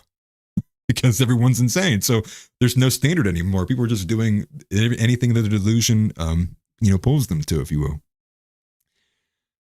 I got so close to saying a bad word on. I guess I got to do the scripted stuff. Hopefully nobody caught it. Yes, Dark Cell, I'm doing good. Looks like we saw a couple more people join in here. Dark Cell came in. Yeah, appreciate you, brother. Yeah, if you saw, yeah, we did cover the paper post, actually. That's what a lot of the video I posted earlier today was about. But I do appreciate everybody seeing it here. There was somebody, looks like somebody who disagrees. And I'm in a friendly mood today.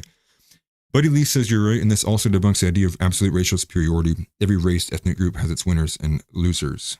And the vast majority of people are exceptionally average at best. So this is a tough one because we have a timeline.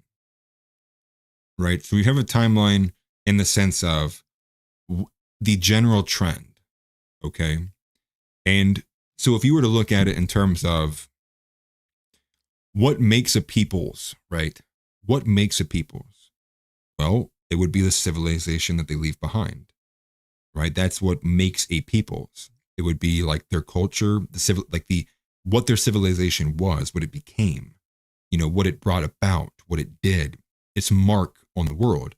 And if you were to compare, like, I mean, if we just looked at like technology, infrastructure, civilization building in general, I mean, it's very clear that it's like there's a couple. It's like white nation, and then there's a drop off. And you could see similar things too. And it's crazy because even the and it doesn't particularly track with IQ either. There's a lot of other smaller finer points in there too, but if you go by just pure IQ, it's like, well, Asians dominate that. I mean, they dominate it even here in the States. But they didn't have all the innovation. They didn't have all of the colonialization. And then you bring in religion as well too. And so there's more than obviously just the ethnos component of it, but the ethnos component also is like a culture is the expression of that. And I think in the world of no equality, I would argue that the culture that was brought about by white civilizations is superior to every other culture that exists, which is why everyone in the world is fighting to come to America. And I would imagine most people would be hard pressed to disagree. Because if you think otherwise, then like, well, wouldn't you be pushing people to go move there? Would you not be saying, oh, America's not the greatest country? Why would there be millions of people pouring in here if it wasn't the superior civilization? If it wasn't the superior culture that people wanted to be a part of? The issue is that all the people who are coming here, and the reasons why it's just becoming a lot of problems, is also on the ends. Oh man, I didn't realize all these chats come out. is because it's the lie about what our culture is. And so when you have people like Ilhan Omar who say this country was built on immigrants, it's like, what kind of immigrants?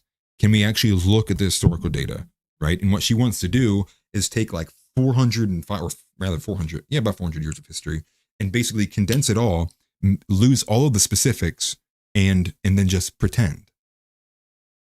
And that's partly a lot of the reason why social media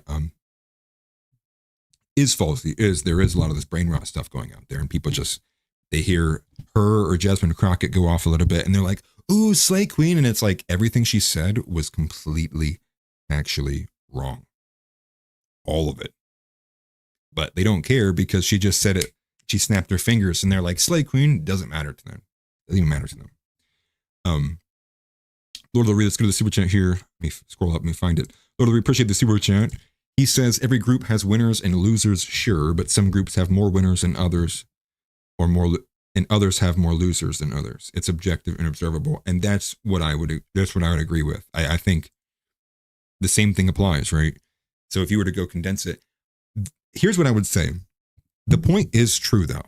The point is true, and this is what, and I'm going to say this because I have a couple. I have a couple black friends. But I do. And I would add the caveat there. The reason why I'm friends with them is because they act white. Like, it's like, it's because they've assimilated to the culture of my nation. They don't act like they're from Africa. They act like they were born in America. They act like me. They act like my peoples. Right? And so if they were to go further to like where their behavior would be, it would be more in line with the low impulse stuff. It'd be more in line with the non-long-term thinking, right? Because that's what, if you look at Africa as a whole, that is the trend. Everything that's built, all the infrastructure, they talk about this all the time, right? The concept of maintenance doesn't exist in almost all the languages there in Africa. There's no long-term thinking there. It's different. And part of the reason for that difference is it's an entirely different environment, because there is an element of nature and nurture that goes in there.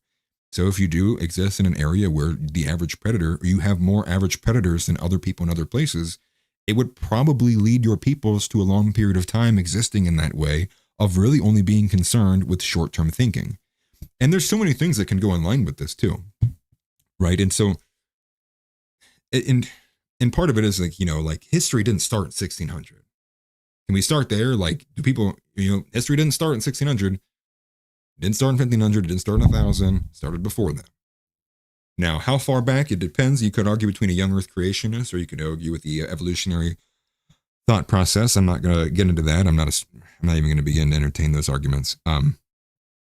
But the idea there is, though, like there's a development over time. And you could probably even include food in there, but I think that's a little bit of a weaker argument. I would probably imagine a bit more of like your predators, right? And that means like being like in Africa, like lions or boar or elephants or rhinos or things like that. That in Europe, what were their predators?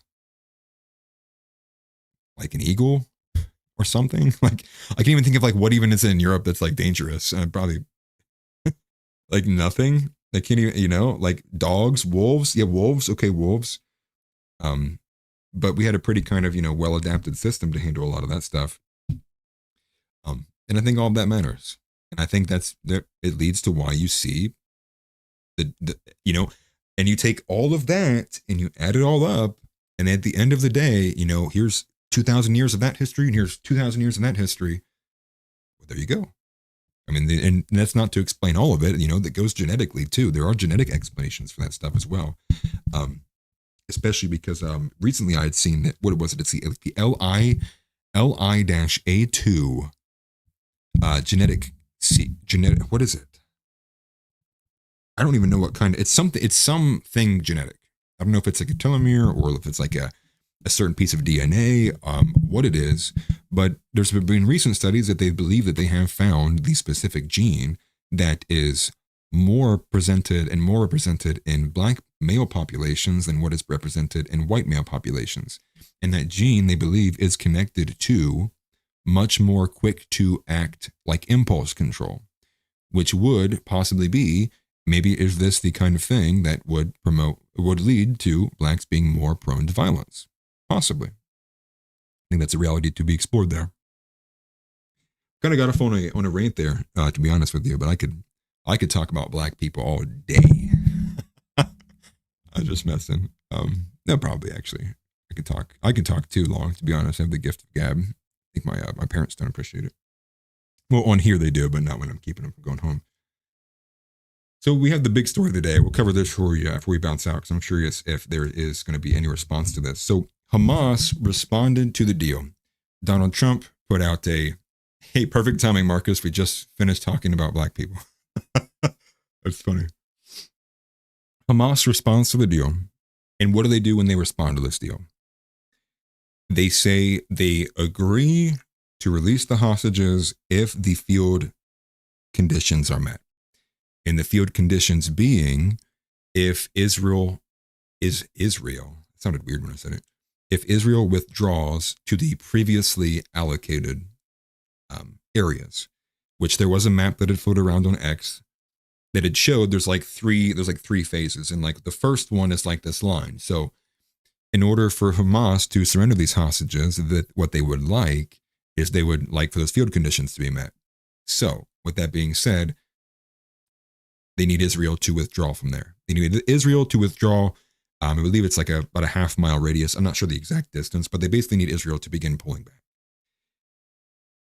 But they didn't agree to the deal. They agreed to the hostages aspect, but the better way to describe this would be that Hamas has agreed to negotiate. They've agreed to come to the table to talk about this. They've agreed to entertain listening to the people who have been bombing them. They're willing to go, okay, you know what? Maybe it's worth it to have a couple of days of not being bombed. Let's hear them out. And so already that has to be talked about, because they're doing decapitation strikes. They're sending, foreign intelligence groups into each other. They're spying on each other's nuclear facilities. So understand all of this. It's at the end of the day, a peace deal here really probably just means a ceasefire. And so how long will that be? Who knows? But the message itself, we'll actually go to we'll go here, because Trump actually truthed out the statement itself. And we'll read this. Lord, could he have picked a smaller font? You serious, Trump? That's how you know Trump didn't do this. Are you serious, dude? Bro's gonna make me put my glasses back on. Thought we were done. Oh, we had made it. Dude, I'm getting so old, bro. So this is from Trump. He truthed this out. I hate saying that. He truthed this out. His important statement on Hamas's response to U.S. President Trump's proposal. So this is what Hamas had said. Out of keenness to end the aggression and genocide being carried out against our steadfast people in the Gaza Strip, and stemming from national responsibility and in defense of the constant rights and higher interests of our people, the Islamic resistance movement Hamas has conducted in-depth consultations within its leadership institutions, broad consultations with Palestinian forces and factions, and consultations with brothers, mediators, and friends in order to reach a responsible position in dealing with Trump's plan. So they say it right there in the beginning. They say they realize that it is to them, the reason why they're willing to do this is because they want to help the people in Gaza. It's like the first opening paragraph. It's like, because of their commitment to helping them, this is why. So they go on. After thorough study, the movement has made its decision and conveyed the following response to the mediators. Hamas appreciates the Arab, Islamic, and international efforts, as well as the efforts of President Donald Trump, calling for an end to the war on the Gaza Strip, the exchange of prisoners, the immediate entry of aid, the rejection of the occupation of the Strip, and the rejection of the displacement of our Palestinian people from it. Within this framework, and in a manner that achieves an end to the war and a full withdrawal from the Strip, the movement announces its approval of releasing all occupation prisoners, both living and remains, according to the exchange formula contained in President Trump's proposal, with the necessary field conditions for implementing the exchange. So we'll stop right there. And just to show you, this is the exchange. Well, this is the field condition. Where's the...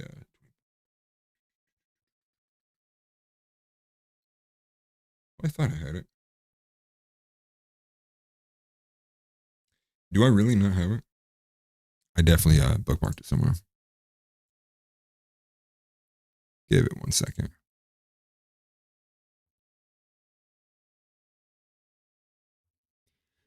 Hold on. I'm having a Zeb Boykin moment here. I'm having my outside the Overton moment here. Here it is. Okay, the Trump 20-point plan. So this is where it was at. This is where I found it. This is where it is. I think it's number 3. Okay, number 3, yeah. If both sides, let me put it, I'll make it bigger. I know you guys can't read that. So number 3. And it was 20 points total, but this is number 3. If both sides agree to this proposal, the war will immediately end. Israeli forces will withdraw to the agreed upon line to prepare for a hostage release.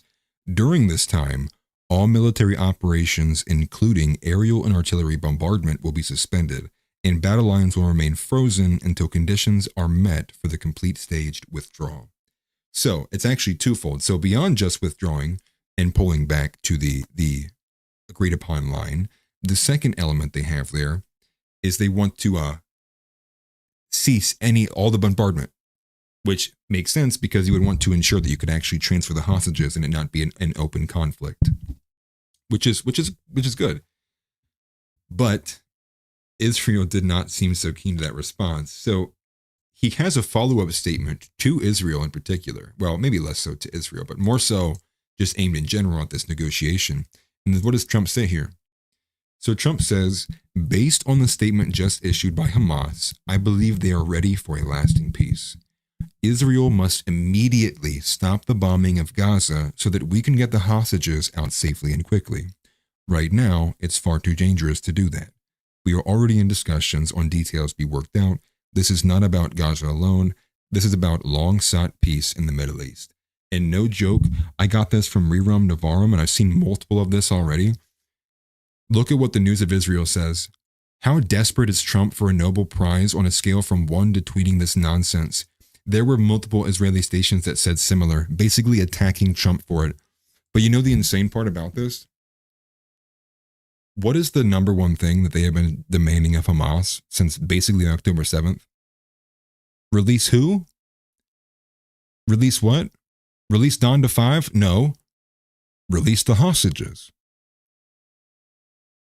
And here's Trump getting Hamas to, that's the thing they'll agree with. Hamas is agreeing to that part of it. It's the other stuff they want to talk about. And they immediately start attacking Trump. Immediately. Dude, listen, there's an admission that happened even before this. Because I imagine that Netanyahu checked this. Yeah, if there's any feds in here, ban them us. This is here's the admission. This is from Mediaite, so there's that. This is from Owen Schroyer. Netanyahu claims the U.S. strike on Iran was never meant to destroy Iran's nuclear stockpile. We knew we wouldn't get it. Do you see how they play both sides? Do you see how that's the political pressure applied to Trump? That's the pressure now, right? Now he's pushing that because he's not going to let Trump come unscathed from this. He's going to give one to the woke Reich. He's gonna let us have one moment of glory too, so Trump can't get away from the social media storm of that. Oh man, sickening, isn't it? Sickening. This is the way it works, man. This is the system that we have. This is what we have built for ourselves. This is exactly actually what the founding fathers intended. I believe George Washington said, he said, entangle yourselves deeply with a foreign country in the Middle East. Oh, guys. But that's basically where it's at. So Trump recorded a response to this beyond just the Truth Social post. So there was a photo released, I believe, by Nick Sortor and a couple other pundits that are close, the apparatchiks, if you will, also saying similarly, expect this response. So I don't know if we've gotten that yet. I was hoping closer to the end of time that there would be a response here. Dave Smith, let me put this on screen. We'll just go through the comment here a little bit. Israel must immediately stop bombing Gaza. Do you guys like the white X, or should I go back to the dark mode? I think the white looks better on screen for like screenshots and stuff for the video. But you can't see my logo or anything, but I don't care. Yes. So I'm going to see. Oh, lovely. Since dawn, Israeli strikes have killed at least 72 Palestinians in Gaza, including 42. So they were like, we're gonna go down swinging. Better for vids streams, maybe dark mode better. Is it too bright? I can split the def. Can I split the def here? Maybe it's just better if I get it off screen. We'll see what everybody else thinks too. Trump deal spots, because I'm curious if he's posted it yet. If he has, we would love to watch it. But I don't think they've released that yet. I don't know. Trump record response. Okay. Trump Oval Office. What? I think people prefer dark mode. Interesting. Okay. Let's get a ring light or something, actually. I don't think they have. I would imagine I would have seen it. It would have been like one of the top posts if it was. I can get the one photo up, I believe. There we go. Lord have mercy. White is better for obvious reasons. That's funny. Okay. I apologize for the light mode for people who hate it. But this is him, and this is from Caroline Levitt, right? The press sec who hit her cross after the Epstein debacle. Behind the scenes in the Oval Office, President Trump responds to Hamas' acceptance of his peace plan. Stay tuned. And that was at 4:30. I don't think they've released it. They've said if it'll have one. There's disclose would be good, but X alerts would probably be a better one. Oh yeah, I can do a poll. That is a real thing, isn't it? Let's do a poll, guys. We'll do a poll.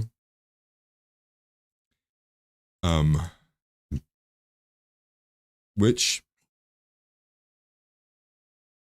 mode? Dark, white. Did that work? Okay, poll's in there. You guys tell me. You let me know. And not gotten. So there's no updates from like the main places I see do all these updates immediately. I'll check Sortor to see if he's got any insider information on when the Trump speech would be, or when it would be released. Oh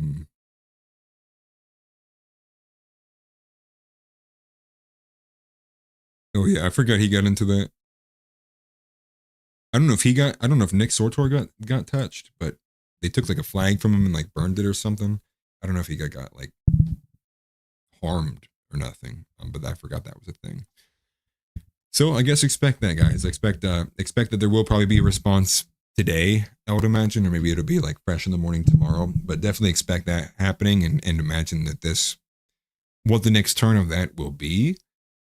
You know, will Israel stop bombing? Will Israel actually let there be peace for anything longer than a couple of months, perhaps?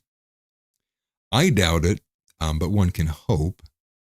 So maybe we can get that. So who knows? But with that all, I do appreciate you guys for being here. Thank you very much. I'm getting a lot better at putting the episodes up on Spotify. So if audio is your guys' preferred method, you can also find these episodes there. Not every stream is an episode, I will say that. One of the longer ones that I do the show prep for, some of the ones just end up being nonsense and probably don't make the best audio material. But yeah, if you guys want, you can find me on Spotify as well as Apple Music, Lord. And also, I'll probably start a Rumble up here soon. But definitely follow on X, smash the like button, subscribe if you enjoyed this, obviously. Share with your friends. Definitely share it with your insufferable aunts. So we have some more hate watchers. Been needing some more of those here lately. But I appreciate you guys greatly. Appreciate the super chat moment in there earlier. That probably needs to get clipped, honestly, because that's hilarious. Or maybe I'll clip that myself. But thank you guys very much. Appreciate it very much. 07, Christ is King. Pam Bondi needs fired and put in the kitchen somewhere. 30-year sentence to the kitchen. Don't let her out until she's made a bajillion cakes. And deport Kash Patel.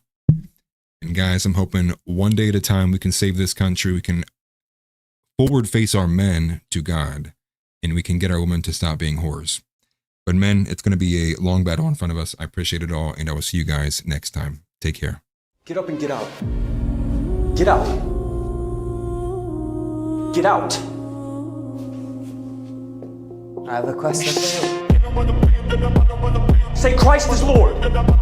Say Christ is Lord. Say it. You say Christ is Lord. Get out. Get out. Christ is Lord.